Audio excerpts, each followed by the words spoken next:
নমস্কাৰ বন্ধু বান্ধৱীসকল, মই অন্য এটা নতুন ভিডিঅ'লৈ আপোনালোক সকলোকে স্বাগতম জনাইছোঁ। আৰু আজি বামাহাটা টকাজামতল শ্ৰী শ্ৰী গৰকীয়া গোসাঁই থানত ভাগৱত পাঠ আছে। ভাগৱত পাঠ কৰিব এগৰাকী বিশেষ ব্যক্তিয়ে। পৰৱৰ্তী সময়ত মই তেওঁৰ সৈতে আপোনালোকক চিনাকি কৰাই দিম। আৰু এইসকল লোকে শৰাই যোগাৰ কৰি আছে।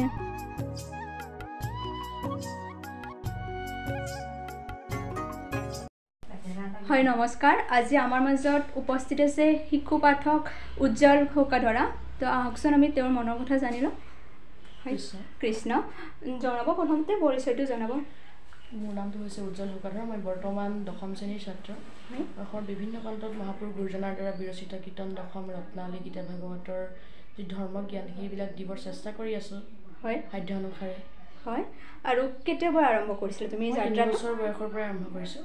আৰু কাৰ সান্নিধ্যত তুমি এইটো কৰিছা? মই মহাপুৰুষ শ্ৰীমন্ত শংকৰদেৱ সংঘৰ পদাধিকাৰ কমলাকান্ত গগৈৰ নেতৃত্বত। হয়, আৰু আমাৰ ৰাইজলৈ কিবা এটা শুনাও। এতিয়া মই বৰ্তমান ভাগৱতৰ তাৎপৰ্যৰ ওপৰতে অলপমান ক'ম। যিহেতু শ্ৰীমদ ভাগৱত শাস্ত্ৰ 5টা আখৰ আছে। ভাগৱত শ্ৰীমদ ভাগৱতৰ প্ৰত্যেকটো অক্ষৰে প্ৰত্যেকটো বেলেগ বেলেগ অৰ্থ প্ৰকাশ কৰিছে। ইয়াত ভাতে কৈছে পোহৰ দিয়া যি শাস্ত্ৰ পায় মানে গান গোৱা কৃষ্ণৰ গুণগান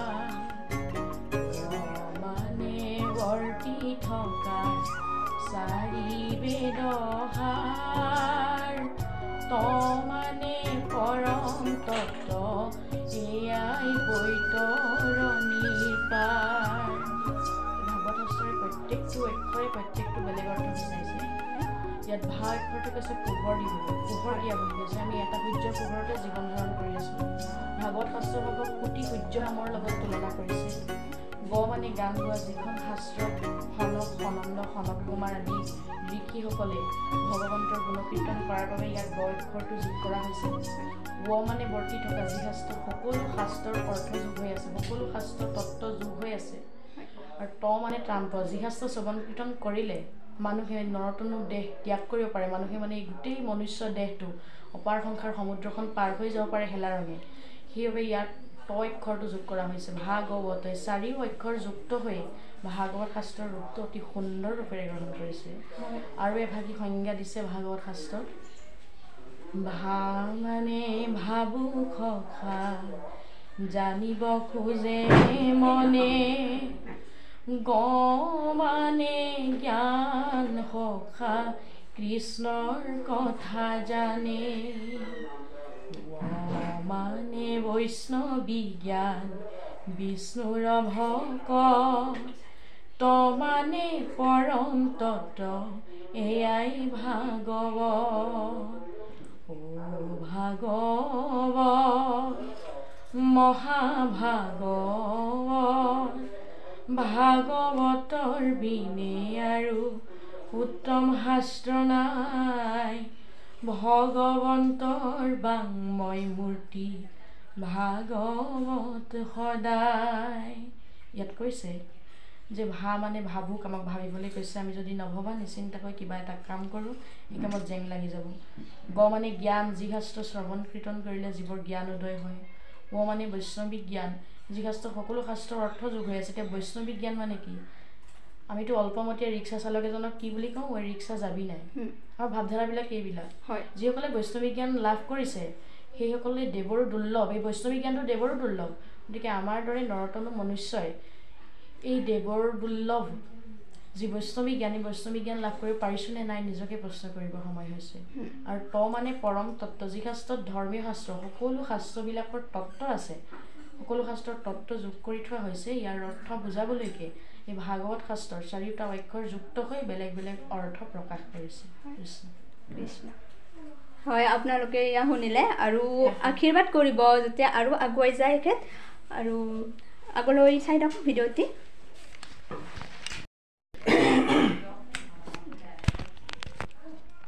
হয়, এখেত আমাৰ শিশু পাঠক উজ্জ্বল সৌকাধৰাৰ দেউতাক হয়। নমস্কাৰ জনাইছোঁ। জনাব আপুনি মানে কেতিয়াৰ পৰা এনেকৈ কেনেকৈ মানে মনত আহিলে তেওঁ যে এইটো যোগেদি তেওঁ যাব?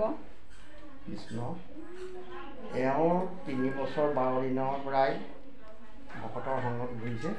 হয় আমাৰ ঘৰৰ পৰা 4 কিলোমিটাৰ অন্তত গুৰুজনাৰ জন্ম জয়ন্তী পাতিছিলে, তেতিয়া আমি এওঁক লৈ গৈছিলোঁ। তাৰমানে লৈ যাওঁতে মাকক ওচৰৰ পৰা তেওঁ থুনুক থানাকে খোজকাঢ়ি বাখ্যাকাৰ এজনৰ মাউতটো ধৰিছিলেগৈ। বাৰম্বাৰ ধৰা স্বত্তে তেওঁ বাখ্যাকাৰজনে মাউতটো দি দিলে। তেতিয়াই তেওঁ 7 মিনিট 12 ছেকেণ্ড গুৰুজনাৰ ওপৰত বাখ্যা আৰম্ভ কৰিছিলে। কিন্তু কিছুমান ভুল হৈছিলে বাৰু, এজন নাবালক শিশু আৰু তেনেকেই তেওঁ আগবাঢ়োতে এতিয়া 14 বছৰ বয়সত ভৰি দিছেহি। বৰ্তমান এতিয়া এই অসমত এনেকুৱা এডোখৰ জেগা আমি নাই বুলিয়েই ভাবিছোঁ আৰু উজ্জ্বল সৰ্বাধা নেকি তালৈ যোৱা নাই। বিভিন্নজনৰ বক্তব্য মনত ৰাখিছেও তেওঁ, আৰু সকলোৱে তেওঁ সহায়ো কৰে। আমি সকলো চেনেলৰ পৰাই আমি যথেষ্ট উদগনিমূলক এটা সহায় পাই আছোঁ তেখেতৰ কাৰণে। সেইকাৰণে আজি আমাৰ সাক্ষাততে নামটো কি আছিল? শিখামণি তালুকদাৰ বাইদেউগৰাকীকো আমি পাই যথেষ্ট আনন্দিত হৈছোঁ। ধন্যবাদ। যাতে ভৱিষ্যতে যাতে এই ল'ৰাটি নিজৰ সন্তান বুলি সকলোৱে আগুৱাই নিয়ে, এই কামনাই মই কৰিছোঁ। নিশ্চয় সকলোৱে আশীৰ্বাদ কৰিব যাতে আৰু আগবাঢ়ি যায়, আৰু মোৰ ফালৰ পৰা বহুত শুভেচ্ছা থাকিল। ঠিক আছে, ধন্যবাদ। কৃষ্ণ।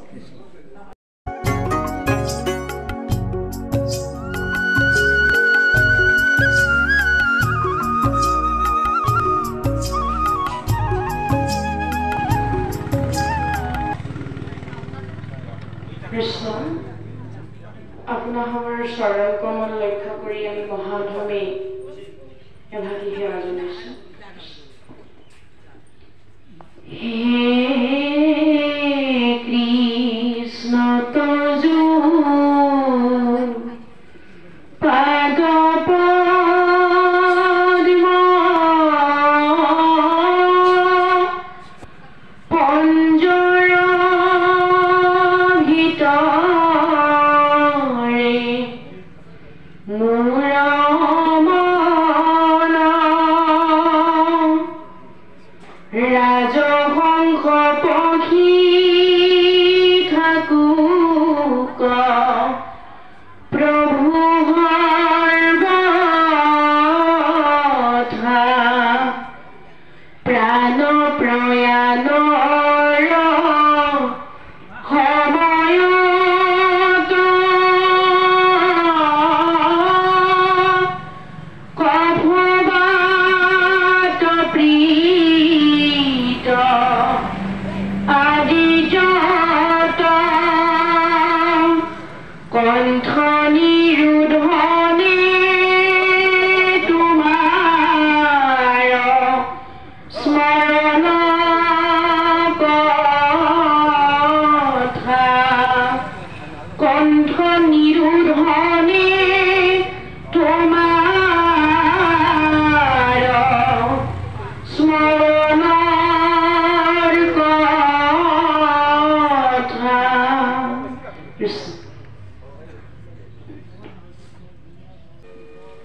এয়া সম্বোধনাৰ মুহূৰ্ত।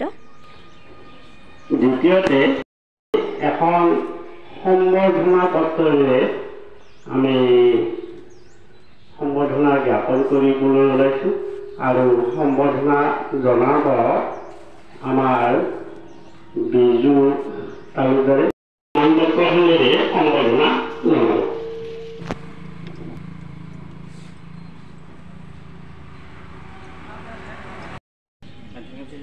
এতিয়া আমাৰ আৰু এগৰাকী সম্বৰ্ধিত ব্যক্তি আছে,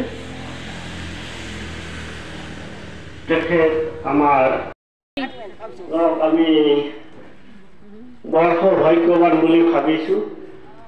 আমাৰ কিবা এটা তেওঁক বিশেষ ধৰ্ম কৰাৰ ফলত মাতৃ তেখেতে সৌভাগ্যৱতী।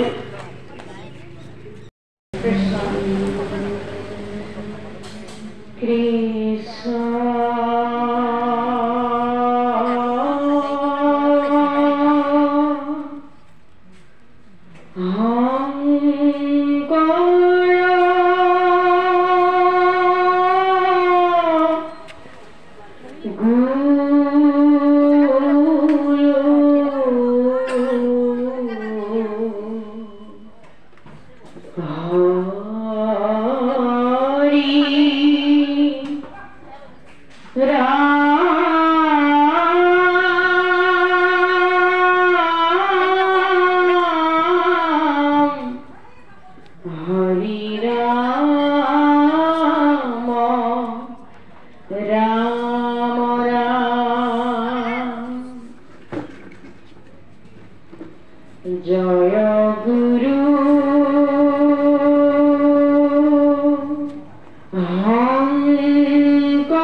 আজি মহান দ্বিতীয় বৈকুণ্ঠত সমবেত হোৱা মহাপুৰুষ গুৰুজনাৰ একান্ত সেৱক দৈৱকী নন্দন প্ৰভু ভগৱন্ত ঈশ্বৰ কৃষ্ণৰ একান্ত সেৱক আপোনাসৱে আমাক সুদূৰ শিৱসাগৰ জিলাৰ নামটিৰ পৰা আমন্ত্ৰণ জনাই আনি যি ভাগৱত পাঠ পৰ্যালোচনাৰ যি গধুৰ দায়িত্বভাগী অৰ্পণ কৰিছে আমি অল্পমতি হিমানৰ পাত্ৰ নহয় কিবা এটা হয়তো গুৰুজনাৰ শুভ দৃষ্টি আপোনাসকলৰ আশীৰ্বাদ আমাৰ দৰে অল্পমতি জীৱাত্মাটো আজি ইয়াতে পবিত্ৰ হ'ব লগা হ'ল তথাপিতো আপোনাসক সমস্ত জনৰেই পদৰ ধূলা শিৰত লৈ বৈকুণ্ঠৰ কল্পতৰ শ্ৰীমদ ভাগৱত শাস্ত্ৰৰ কিছু অংশৰ পাঠ আৰু পৰ্যালোচনা কৰিবৰ বাবে আগবাঢ়িছো ইমানখিনি কৰিবলৈ যাওঁতে আমাৰ অজানিতে আগ পিছ বঢ়া টুটা হুৰ সঞ্চাৰ ৰাগ মান অনেকখিনি অপৰাধ হ'ব পাৰে সৰ্ব অপৰাধ মৰিখনৰ হেতু আপোনাসক সমস্তজনৰ চৰণ কমলৰ জৰিয়তে জগতৰ ঈশ্বৰ দৈৱকী নন্দন প্ৰভু ভগৱন্ত কৃষ্ণৰ চৰণ কমলত সেৱা জনোৱা হৈছে আমি সৰ্বপ্ৰথমে শ্ৰীমদ ভাগৱত শাস্ত্ৰৰ বেদস্তুতি বিষয়টোৰ ওপৰতে আলোচনা কৰিম আমি বেদস্তুতি অধ্যায়টোৰ ওপৰতে আজি আলোচনা কৰিম যে বেদস্তুতি অধ্যায় ভাগৱত শাস্ত্ৰৰ আটাইতকৈ জটিল অধ্যায় যি অধ্যায় ব্যাখ্যা কৰিবলৈ যাওঁতে মহা পণ্ডিতসকলৰ মতিভ্ৰম হয় এনে এটি বিষয়ৰ ওপৰত ব্যাখ্যা আগবঢ়োৱাৰ যোগ্যতা আমাৰ দৰে অল্পমতি জীৱাত্মাৰ নাই তথাপিতো কিছু অংশ পদচন্দীৰ ব্যাখ্যা আগবঢ়াবৰ কাৰণেহে আমি অল্পমতিয়ে আপোনাসকৰ চৰণ কমলৰ যোগেদি প্ৰভু ভগৱন্ত কৃষ্ণৰ চৰণ কমলত সেৱা জনাইছো কৃষ্ণ